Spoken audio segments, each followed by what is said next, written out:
Zami fidèle marché petit TV, c'est l'information avec recherche qui me fait là. Le monde entier reconnaît Pierre Mariel Henry en tant que président qui a dirigé le pays d'Haïti. C'est une raison qui fait nous Ariel Henry pas trop de folie faire élection dans le pays d'Haïti pour qu'il vienne un président élu. Parce que c'est dans bonne grèce tout le monde reconnaît, le monde entier reconnaît Ariel Henry en tant que président, lui-même pas ici lui-même, il va de folie faire élection. Eh bien, dans le 19e sommet Amérique qui fait jeudi vendredi 10 juin dans le pays États-Unis, Los Angeles, dans la Californie, le président ou bien Pierre Mariel Henry te prend la parole. Fois ça, discours a été bien écrit malgré monsieur te oublié demander justice pour président Jovenel Moïse qui crabiné 7 juillet 2020 qui se passe dans la Kaili dans Chamni. Eh bien, t'allais comme ça, nous pour le faire tendre qui Jean Pierre Mariel Henry prend la parole dans le 19e sommet Amérique qui fait dans Los Angeles en Californie.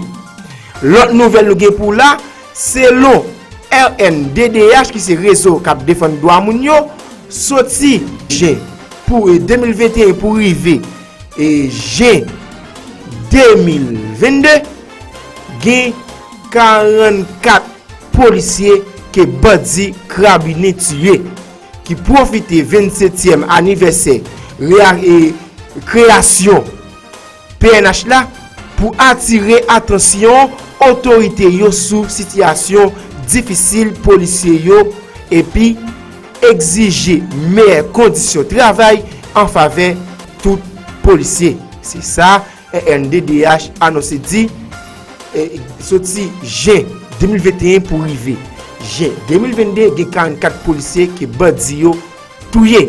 En tout cas, Clem Saline Nabdou, yon gros salutation avec chagrin compatriote marché petit TV nous disons merci de ce que vous choisissez l'équipe 100% vérité pour informer vous. Like nous, abonner et puis peser sur cloche notification parce que immédiatement ou peser sur cloche notification depuis la information yo la pouvez droite sur appareil à l'instant. Définitivement pour jodi avant tomber droite dans discours mais dans la parole que président ou bien Pierre Mariel Henry prend là dans 19e sommet Amérique là, eh bien définitivement parti comme ça c'est à dire si moun fréquent a courir des machines président qui s'allie. Eh bien joindre élément réponse et puis quittez pour nous dans commentaire. Nous gagnons les choix pour passer visiter chaque commentaire qui quittez pour nous dans vidéo nous n'a like et puis j'adore aussi toutefois yo intéressant. Il y a une parole qui dit comme ça la fumée pas jamais lever sans diffé. En tout cas, right chest bon chita pour goder de l'eau. Et bien prend pi pour son grand monde pour qu'attendre qui Jean président ou bien Pierre Mariel Henry t'a pris la parole dans 19e sommet Amérique qui fait jeudi là vendredi 10 juin dans pays États-Unis, Los Angeles en Californie. En tout cas, on suit ensemble qui Jean Ariel Henry t'a pris la parole non peuple haïtien et bien pour pays d'Haïti. On suit ensemble. Donnons la parole à son Excellence Ariel Henry, Premier ministre de la République d'Haïti.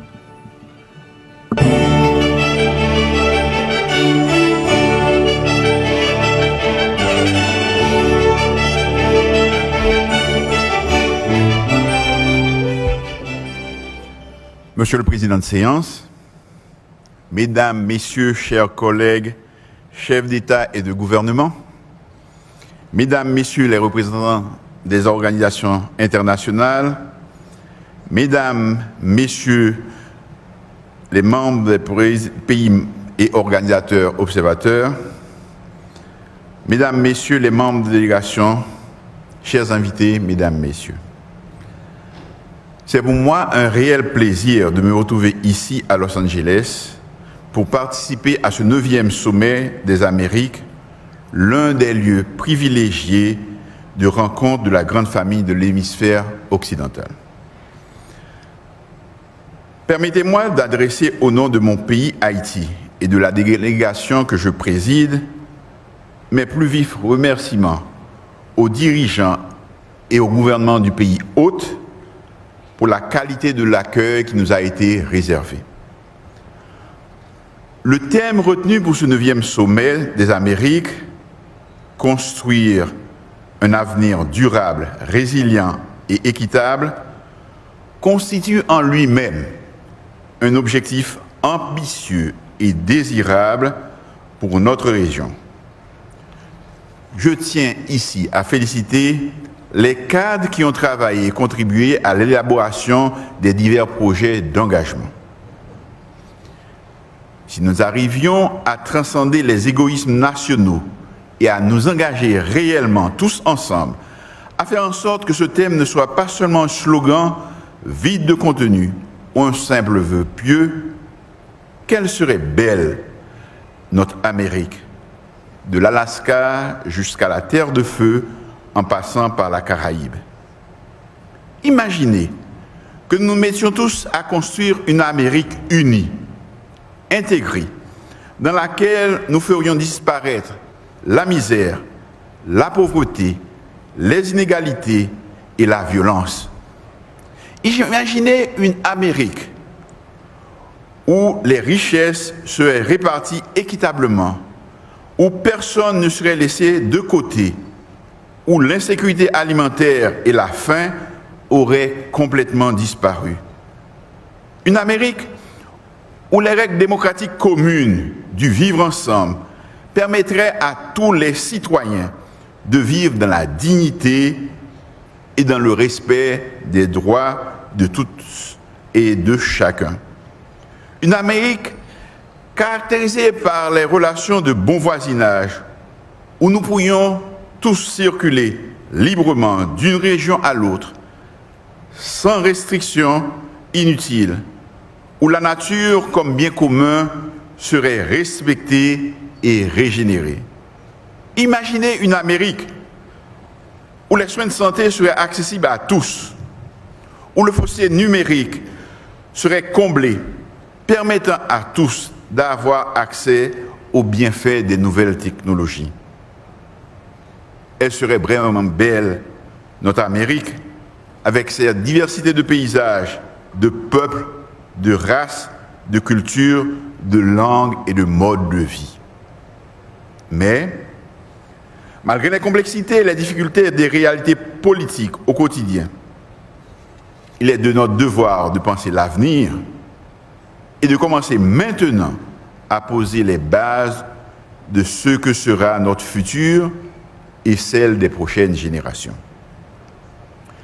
Notre monde devient de plus en plus dangereux et les menaces de remise en cause de ce qui nous a permis jusqu'ici de vivre ensemble dans une paix relative sont bien présentes et se concrétisent tous les jours. Partout, nos sociétés deviennent plus violentes. Les atteintes contre les valeurs démocratiques auxquelles nous avons tous souscrit et que nous avons en partage dans notre hémisphère se multiplient et risquent de nous déstabiliser. La démocratie n'est pas un état que l'on atteint une fois pour toutes. C'est une construction permanente. C'est un combat quotidien.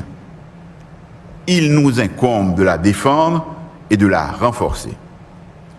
Monsieur le Président de séance, chers collègues, j'en parle avec d'autant plus de conviction que j'ai la lourde responsabilité de diriger un pays qui a fait l'histoire. Un pays construit par des pères fondateurs qui ont combattu pour que tous les hommes naissent effectivement libres et égaux en droit, quelle que soit leur race.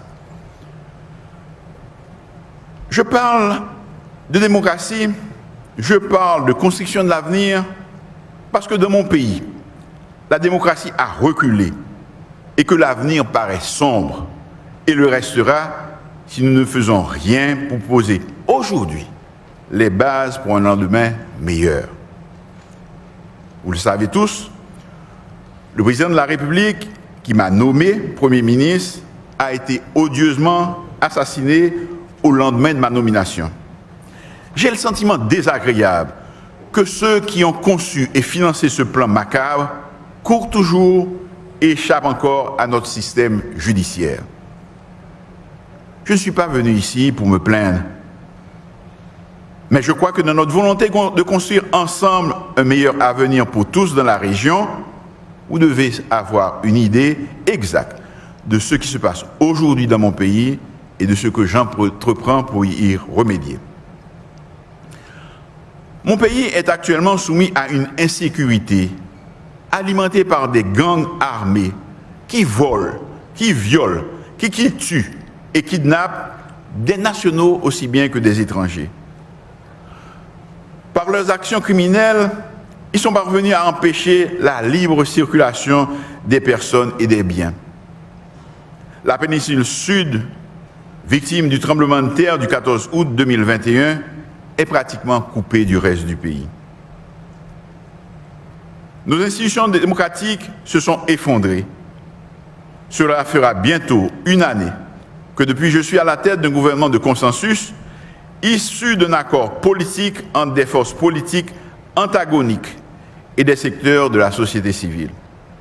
Et je continue sans relâche à parler à mes compatriotes pour tenter d'élargir ce consensus en ralliant plus de groupes sociaux autour d'un plan conçu pour ramener les institutions du pays à un fonctionnement normal et pour restituer le pouvoir à des élus librement choisis par le peuple haïtien dans le cadre d'élections libres et transparentes.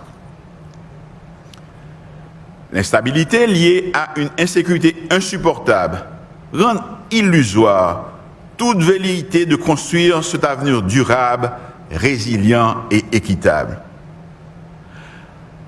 La conséquence immédiate pour nous est un ralentissement de l'activité économique, une inflation importée, la fuite massive de nos jeunes et de nos cadres vers d'autres pays de la région et une difficulté à envisager l'organisation rapide des élections et la transmission du pouvoir à des élus.